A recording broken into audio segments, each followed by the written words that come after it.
What's up, Shady Sports Network? I'm back here on this Saturday afternoon with a very special guest, Mr. Richy Anderson from the Iowa Barnstormers. Richie, how you doing today, man? Good. How you doing, brother?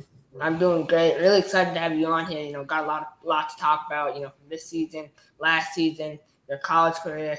So, we'll start with this season. You wrapped up with the Iowa Barnstormers. You came there, I believe, the second to last week with the team. How do you feel the team chemistry really built over those 2 weeks?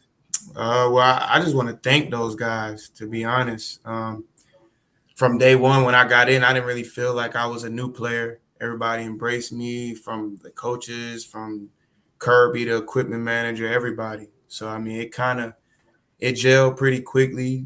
They gave me an opportunity, and I tried to make the most of it. For sure, Iowa's a historic franchise, obviously with Kurt Warner playing there and many other legends too. So we kind of go back in this season even with the West Texas Warbirds. Now, West Texas is a newer franchise. They're, I believe, 4 to 5 years old. They play in other leagues. And Iowa is more established. What were the main differences from West Texas and Iowa?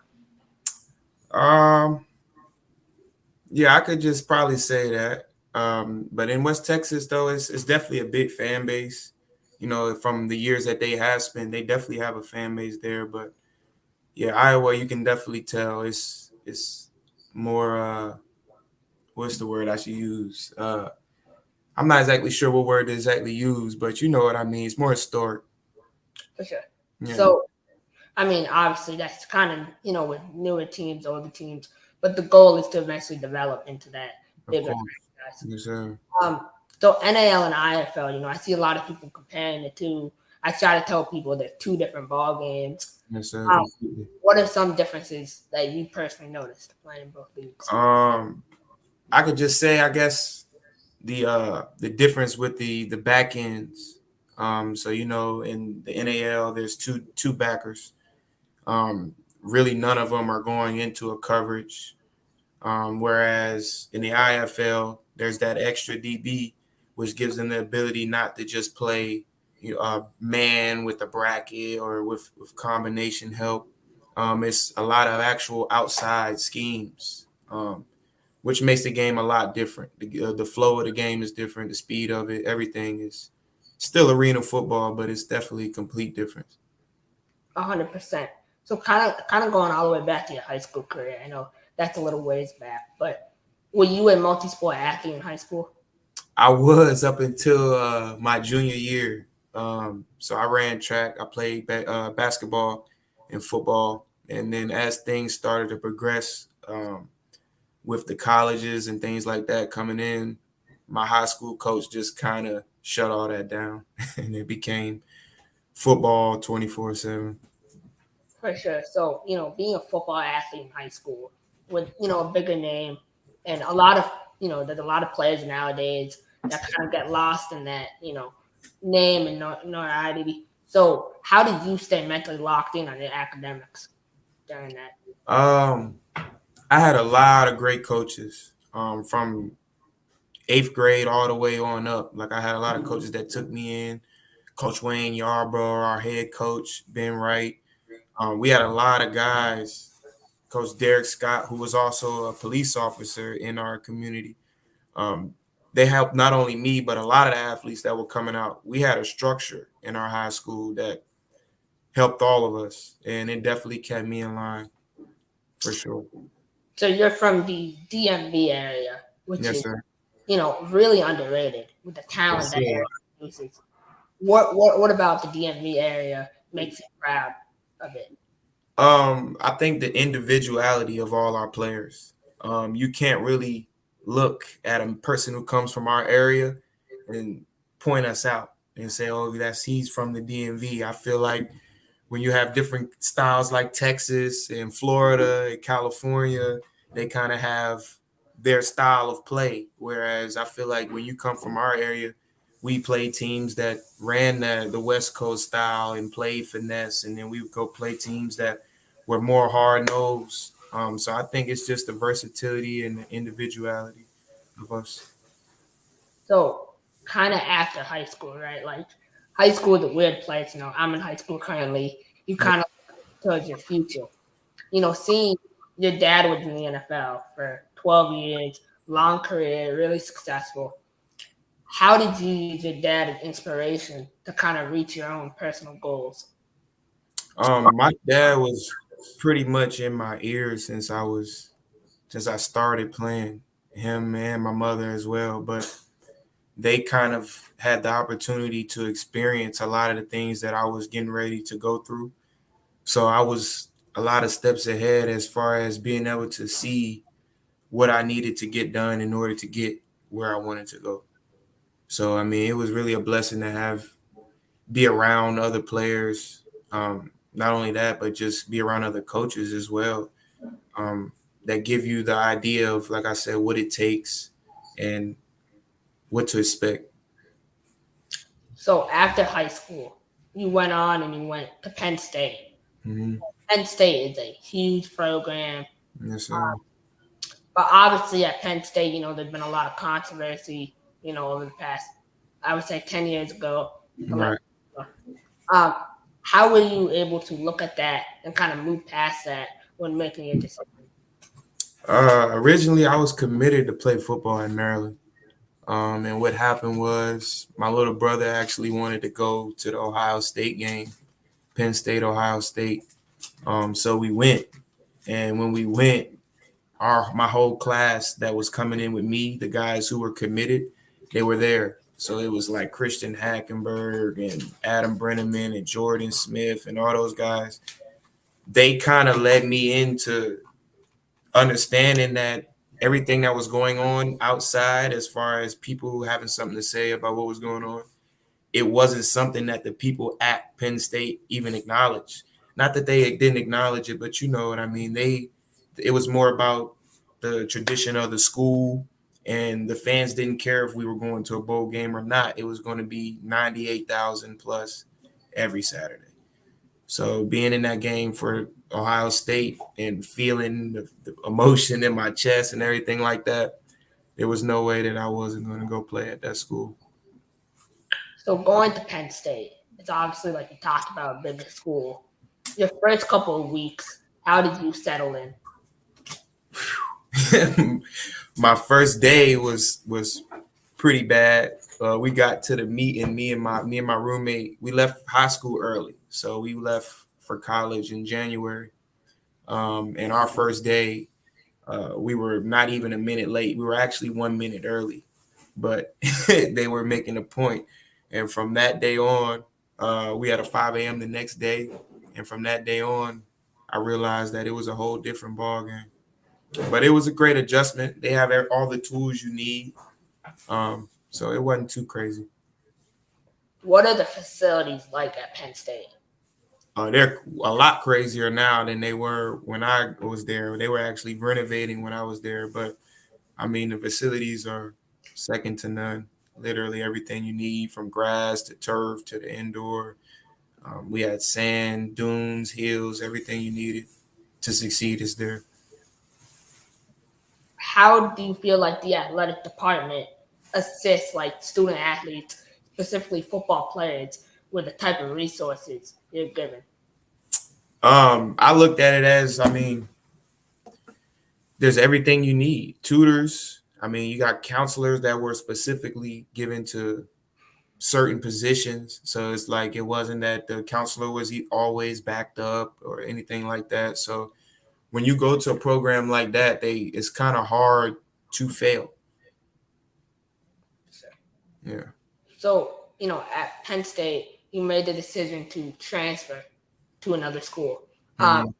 I just want to highlight something that I feel like back in the day, transferring was a big life decision.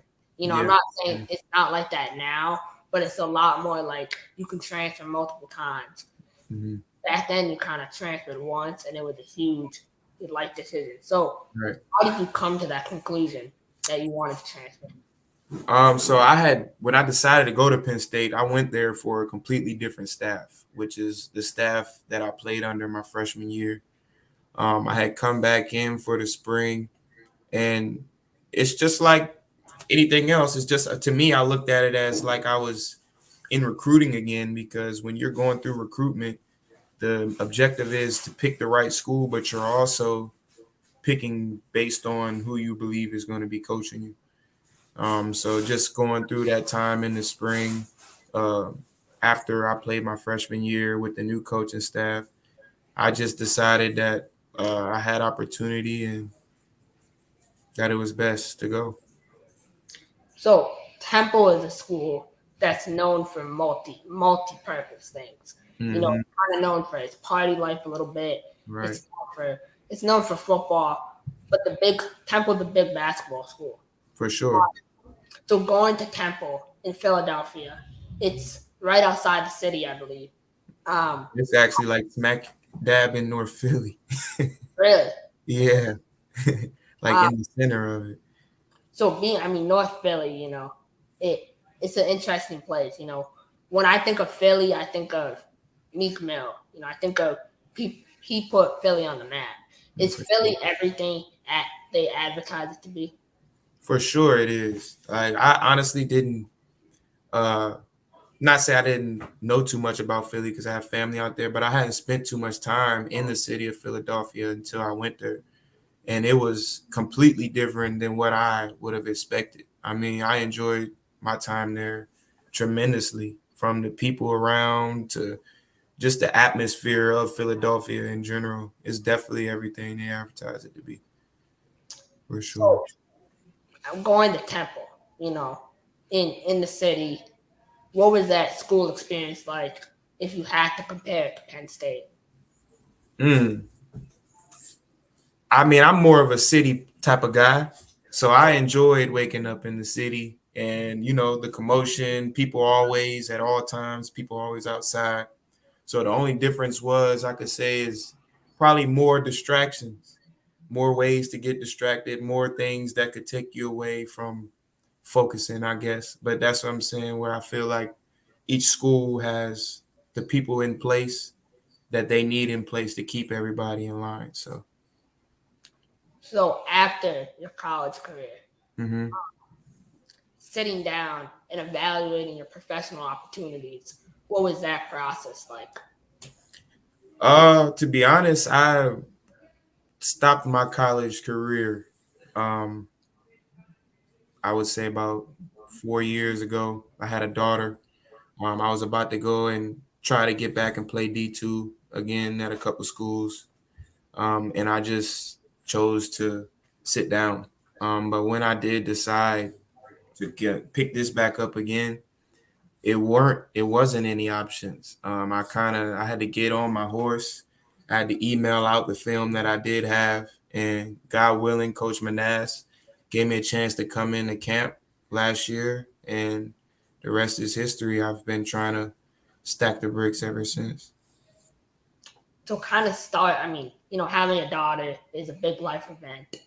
Mhm. Um, how did you sit down? Like, what was that process like when you sat down and you were like, okay, I need to take a break from football and I need to focus on my family? Was that hard for you? Yeah, to be honest, it wasn't something that I could sit down and do. It never was something that felt comfortable because it's not something that of course, I didn't want to give up the game, but I wouldn't trade that time that I spent for nothing because it gave me the ability to regenerate love for the game. It gave me the ability to understand who I am as a person and really come to grips and, be confident in who I am as a player as well. So it just kind of gave me a refresh. That's really great to hear, that you're a family guy and you value that. That's really important. Um, Appreciate it.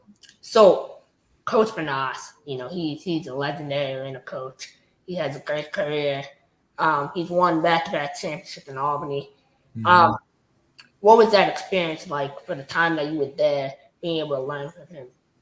Man, I always talk to a lot of my teammates I play with from there and thank them because I think me going and spending that time that I spent there set me up to understand arena ball, and not just arena ball, but professional ball in general.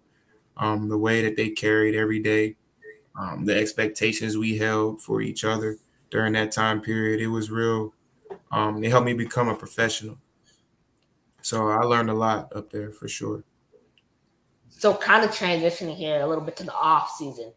Mhm. The off season right now. What has your daily routine been looking like? Since we spent the last week we stayed in Iowa. So me and all the teammates, as everybody got out, we kind of enjoyed spending time together, everything like that. Spent some time with the coaches. This week has just been all my daughters. Um, Starting up again next week, we're gonna get back coaching. We're gonna get back on the field, and that's when things will start to ramp up. But as far as this time, I hadn't seen my daughters in a long time, so this week has kind of been I just been with them every day.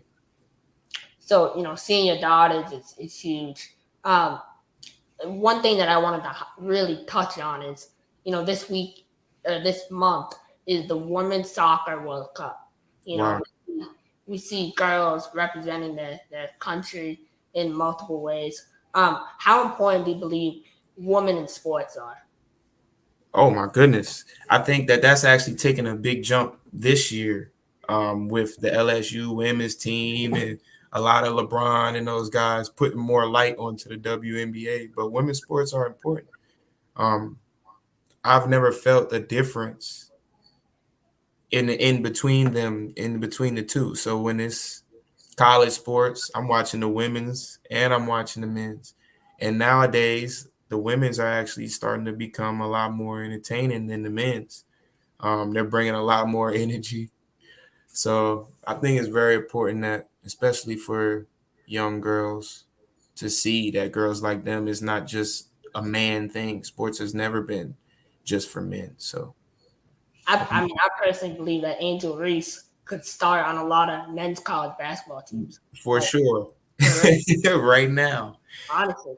yeah. Uh, so, coming up on my last couple of questions here, I know you take stuff day by day, but where do you personally see yourself on and off the field in the next 1 to 2 years, let's say? 1 to 2 years. I honestly am looking to come in next year and I'll be quote unquote a rookie. So I'm looking to come in and really make a name as far as on the field next season, whether it's a blessing in the XFL or being back in the IFL. I look forward to being a rookie that's remembered. As far as off the field, I love to take my coaching to another level. Um, as far as my daughters, I love to take them to some countries that we haven't been to yet. Um, but yeah, 1 to 2 years, that's a short time frame, bro. So yeah, I'll hopefully be the IFL Rookie of the Year next year. Take my daughters to Puerto Rico or Costa Rica and lead a team to the playoffs with some top receivers. Puerto Rico is a great place. I was there in May. Okay, yes, sir. You enjoy yourself? It's a very, very beautiful place, great people. I would highly recommend it to anyone that wants a nice, peaceful vacation. Okay. So, one thing I noticed from your Instagram is that you like to wear a shiesty during warm-ups. I thought it was so cool. I mean, the fact that you can rock that with so much confidence. I mean, where does your fashion sense All originate? right. So if the Shiesty Mask, shout out to my dog Delvon Randall, Agent Zero down in Orlando, man. That's a thing that they started down there, and I just kind of picked up on it and been carrying it ever since I got to Orlando. So the Ball Out Boys, shout out B.O.B., man. What's your music looking like? What are you listening to nowadays? Lately, Morgan Wallen. I spent some time down in West Texas, and it kind of took over my spirit. I've been listening to Morgan Wallen almost every day, one thing at a time. I gotta go poo shiesty over more for Wallen. You was trying to go crazy. Man, You that like to turn up. yeah, man, that's type of music I like to listen to. Okay. So final question here. I know you've had a big journey. You've stayed up. You've been through a lot, but you stayed humble. You stayed confident. What's your biggest piece of advice to younger people going through their own trials and tribulations on how to keep going? The tough days are what make the bright days. I know that's what it seems cliche, but it's kind of really the truth and something that I've been able to do a lot more lately. When things start to feel like they're not going your way or things are going bad in whatever sense that you have it going on in, that usually means that something good is coming around the corner. It's all about how you manage those emotions and those experiences. So just continue to go. It doesn't matter what anybody else's opinion is of your journey. Your journey is your journey, and you will find your paradise. So that's my advice. I'm going to end it on that. That doesn't even need me to say anything. I just want to end it on that. That was incredible. That was really appreciate you, my brother. Hey, best of luck, Richie. I can't wait to see you out there. XFL, USFL, and one day in the NFL. For real. So appreciate that, brother. Keep up the great work, man. We loving it. Shady Sports and that. I'm a game changer.